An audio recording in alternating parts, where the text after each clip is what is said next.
Zubeldia muda tudo e vai com escalação inédita para enfrentar o Inter. Vamos comentar aí sobre isso? Tem ótima notícia para a gente comentar sobre o letreiro do Morumbi. Agora vai, será? Vamos comentar aí sobre o Galo, também tem informação sobre ele e várias outras notícias do São Paulo. Certo, rapaziada? Vambora que hoje tem São Paulo e Cup, jogo importante aí contra o time do Internacional. Aí, jogo importante.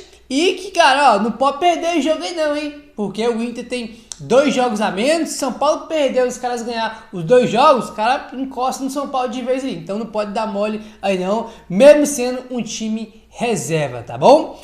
Olha só, rapaziada, São Paulo tem 50% de aproveitamento nos últimos 10 jogos contra o Internacional, tá? Nos últimos 10 jogos foram 4 vitórias do São Paulo, 3 empates e 3 vitórias do Internacional, tá? Nos últimos 10 jogos, São Paulo tem 50% de aproveitamento, tá bom? Ó, comentamos com vocês aqui acho que foi na semana passada, se eu não me engano, sobre um torcedor do São Paulo, que foi, torcedor do São Paulo entre aspas, porque não tem certeza ainda, que foi espancado no jogo entre São Paulo e Palmeiras lá em abril, né? Ele tava processando São Paulo, naqueles 50 mil reais de indenização. E temos atualizações sobre esse caso aí que a gente já tinha comentado com vocês. Olha só, informação que trouxe foi o UOL.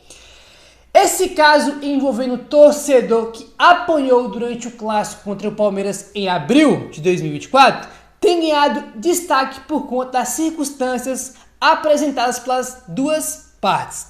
O torcedor Paulo, que alega ser São Paulino, está processando o clube pedindo 50 mil reais por danos morais, afirmando que foi brutalmente agredido por outros torcedores dentro do Morumbi, empurrado, socado e até lançado escada abaixo. Isso é o que alega o Paulo aí. Agora, a defesa do São Paulo, o lado do São Paulo da história. A defesa do São Paulo, por outro lado, argumenta que o Paulo estava vestido de roupas verdes, associadas ao Palmeiras, o que isso contribuiu para o conflito. Segundo o clube, ele teria violado as regras da torcida única, sendo palmeirense infiltrado, e provocou a torcida São Paulina ao zombar do desempenho da equipe no clássico. O São Paulo ainda afirma que prestou assistência médica ao torcedor após a agressão. Cara, vamos lá. Assim, evidentemente que, não tem que bater no cara, não tem que espancar o cara, não tem que fazer nada de violência, não tem que ter violência. O primeiro ponto é esse, né? Não dá pra ficar compactuando com esse tipo de coisa. Agora, o cara vai pra um jogo, São Paulo e Palmeiras, torcida única, tu vai de verde, meu irmão, tu tá de brincadeira, né, cara? Óbvio que não tem que bater no cara, mas tu tá pedindo também, né, irmão? O cara vai de verde, aí tem uma questão, né?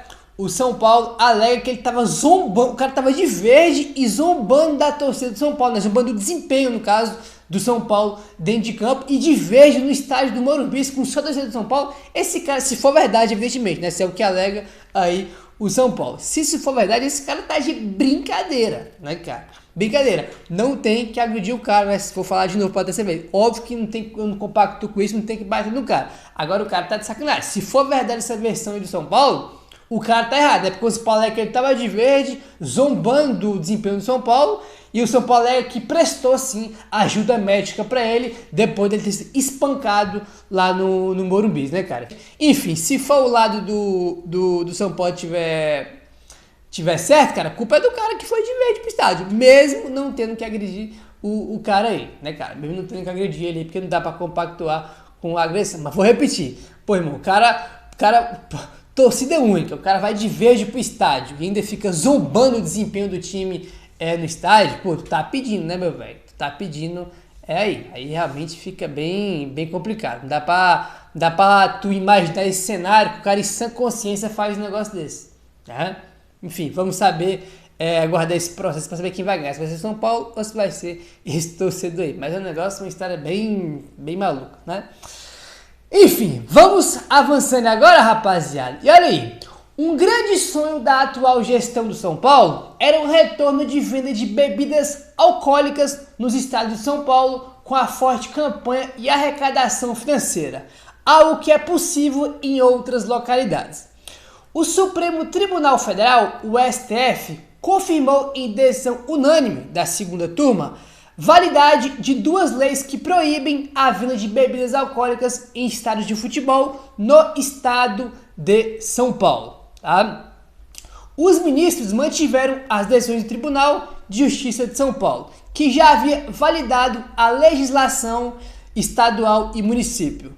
O julgamento, encerrado em 3 de setembro, foi liderado pelo ministro Gilmar Mendes. Tá? O São Paulo havia apresentado um recurso contra a proibição, alegando que a restrição era desproporcional.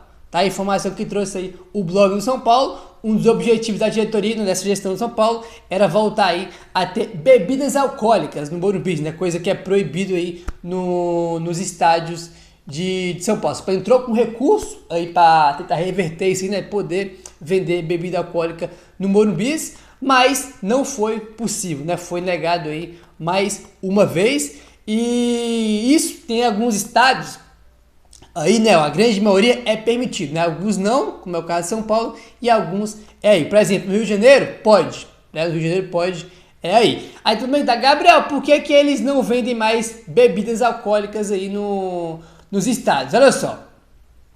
Para combater a violência nos estádios, esse é o argumento aí, né, do Tribunal Federal, o STF, para diminuir aí a violência no estádio. O São Paulo argumentou que em estados como o Rio de Janeiro, onde a venda de bebidas alcoólicas é permitida, como no Maracanã e Arenas, não houve aumento de violência, sugerindo que outras medidas com punições a torcedores violentos seriam mais eficazes, tá? Cara, esse assunto é bem delicado, né, mano? Bem complicado, porque óbvio que não vai deixar de ter violência ou ter só por causa da bebida alcoólica, né, cara? Pô, a segurança que tem aí da polícia envolvida aí em todo o evento, que tem todo o jogo, é muito mais importante do que a bebida alcoólica, né, cara? Até porque, mano, qualquer maluco aí, sabe, que vai beber bebida alcoólica, vai com uma confusão, querer matar o outro, espancar o outro, mano, o cara tem que ser, o cara específico tem que ser punido, né? O CPF do cara tem que ser punido. É muito parecido com a questão da torcida única em São Paulo, né, cara? Quando tem briga e confusão, em vez de prender os marginais, os bandidos, os caras vão lá e tiram a torcida única, só põe a torcida única. É bem parecido com essa questão das bebidas alcoólicas, isso, né? E o STF, né, já tem um tempo aí que não pode bebidas alcoólicas e vai manter por um tempo aí sem, né? Esse recurso de São Paulo foi negado porque eles alegam que é por causa da violência nos estádios, né? Para combater a violência, como se só isso fosse suficiente aí, mas enfim, foi negado aí esse recurso do São Paulo. Certo, rapaziada? Vamos avançando agora. E seguinte, ó, estamos já comentando com vocês durante a semana aí sobre a situação do Galopo, que não joga, teve propósito para ir embora, não foi, o cara literalmente não joga. Aí mais, informação aí do Alexander Vieira, ó. Galopo tem treinado bem e busca recuperar o seu espaço, mas o Belgi entende que as suas características fazem ele perder espaço para outras peças. Não há nenhum tipo de crise, o técnico só tem outras preferências, tá? A informação que o Alexander Vieira trouxe aqui por causa das características de jogo, nas características aí do Galopo, os Belgi prefere outro jogador, não tem nada de pessoal, de crise, apenas preferências como todo técnico tem. Mas eu acho estranho isso porque não é só questão de característica, né? Porque o Galopo, um tempinho atrás, principalmente no começo do trabalho do Belgi, quando ele chegou, ele jogou vários jogos, foi até titular em uma sequência de jogos. Aí ele jogou vários jogos mesmo. Eu até comentei com vocês durante a semana aí as estatísticas aí do Galopo com o Zubeldia, e ele jogava até com frequência aí, né? Alguns jogos como titular, outros entrava aí vindo do banco de reserva, mas agora o cara nem muitos jogos nem pro banco vai. Hoje, por exemplo, é o time reserva que vai jogar, o time alternativo. Será que o Galopo vai estar pelo menos no banco do time reserva? Porque a história não vai ser, esquece, né? Enquanto o Botafogo, por exemplo, na quarta-feira ele não estava no banco, nem viajou pro Rio de Janeiro. Vamos ver se pelo menos com o time reserva ele fica pelo menos no banco, né? Porque olha, é uma situação bem complicada. Pô, o cara não é reserva do time reserva, aí realmente tem alguma coisa aí bem complicada, uma situação bem bizarra aí envolvendo o Galopo, tá bom? Enfim, vamos ver se ele vai pro jogo aí ou não, se fica pelo menos no banco, tá bom? Ó, vamos falar do jogo do São Paulo aí contra o Internacional. São Paulo e Internacional se enfrentam aí pela 27ª rodada do Campeonato Brasileiro. O jogo aí às 6h30 da tarde / noite, né? Tarde, né? Fim de tarde, já entrando na noite aí vai ser esse jogo do São Paulo. Sabe lá quando vamos voltar a jogar aí, domingo no Morumbi, às 4 da tarde, né? Esses jogos aí do São Paulo no final de semana são sempre em horários horríveis, né? Jogo 6h30, 8 horas de domingo, péssimos horários aí, convenhamos, tá bom? Vamos lá, rapaziada, olha só, o jogo é às 6h30. Quem vai apitar o jogo vai ser o Ramon Abate Abel, tá? Que é árbitro aí FIFA de Santa Catarina. Meu Deus do céu. Seguinte, ó.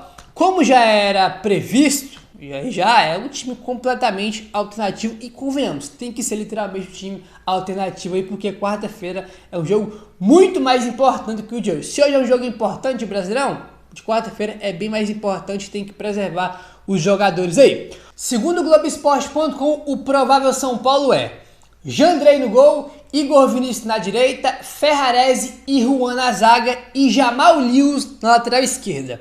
No meio campo vem Santiago Longo, Marcos Antônio e Michel Araújo. E na frente, Luciano, Eric e André Silva. Esse é o provável São Paulo, segundo o GE. Vamos lá, a gente já vem algumas rodadas do Brasileirão jogando com o time reserva, né? Contra o Vitória foi o time reserva, com o Atlético Mineiro foi o time reserva, com o Palmeiras foi o time reserva e com o Cruzeiro também na última rodada. Só que esse time aqui reserva que deve entrar em campo hoje é um time diferente dos outros jogos, né? Porque nesse time aqui a gente tem o Igor Vinícius voltando, né? Teve alguns jogos do time reserva que ele não jogou, ele estava contra o Cruzeiro, mas os anteriores ele não estava. A gente tem também o Jamal Lewis na lateral esquerda fazendo a sua estreia como titular em seu primeiro jogo no Morumbi aí, e também o Luciano agora no time alternativo, né? São as mudanças aí que a gente não viu em outros jogos. Vai ter esses jogadores, essas mudanças para esse jogo de hoje contra o Internacional. Então é uma escalação jamais vista, é um time inédito que vai entrar em campo aí hoje, né, com Jamal Lewis e Luciano entrando nesse time alternativo do São Paulo. É um bom time, André Silva, Luciano, Eric, Marcos Antônio, é um bom time e esse time tem condições de fazer um bom jogo hoje e vencer o time do Inter. Óbvio que o time do Inter é um bom time, tá em uma boa fase, mas o São Paulo tem totais condições de fazer uma boa partida e buscar essa vitória. Até o empate não é um desastre não, óbvio que tem que ganhar, mas o que não pode acontecer é perder, tá? Porque o Inter tá na cola do São Paulo já e tem 2 jogos a menos, então não pode perder de forma alguma, tá bom? Vamos falar aí sobre o letreiro do Morumbi, rapaziada, porque tem atualização aí. Será se vai agora? Finalmente, tá aí, ó, informação do Rafael Emiliano. São Paulo e patrocinadora atendem exigências de prefeitura e a nova fachada do Morumbi depende de vistoria. Olha aí, rapaziada, informação que trouxe aí o Rafael Emiliano. Olha só. A Comissão de Proteção à Imagem Urbana da Secretaria Municipal de Urbanismo e Licenciamento de Responsabilidades da Gestão Ricardo Nunes assinou um termo de cooperação com São Paulo e sua patrocinadora para a realização de contrapartidas urbanísticas para amenizar o impacto visual na região do estádio, na zona oeste paulistana, tá bom? O São Paulo agora aguarda apenas a realização de uma vistoria por parte dos fiscais, para enfim poder utilizar o seu letreiro. A expectativa dentro do São Paulo é que a nova fachada seja instalada ao longo da próxima semana, tá, rapaziada? O que acontece? O Rafael Emiliano trouxe aqui uns pontos que é importante, ó. Aqui, as contrapartidas que foram aí, que é entrada em consenso, né, entre a prefeitura e o São Paulo. Segundo especialistas ouvidos pela reportagem, seria a redução de publicidade e identificação visual por parte do São Paulo, em todo o seu entorno, incluindo a área social do clube.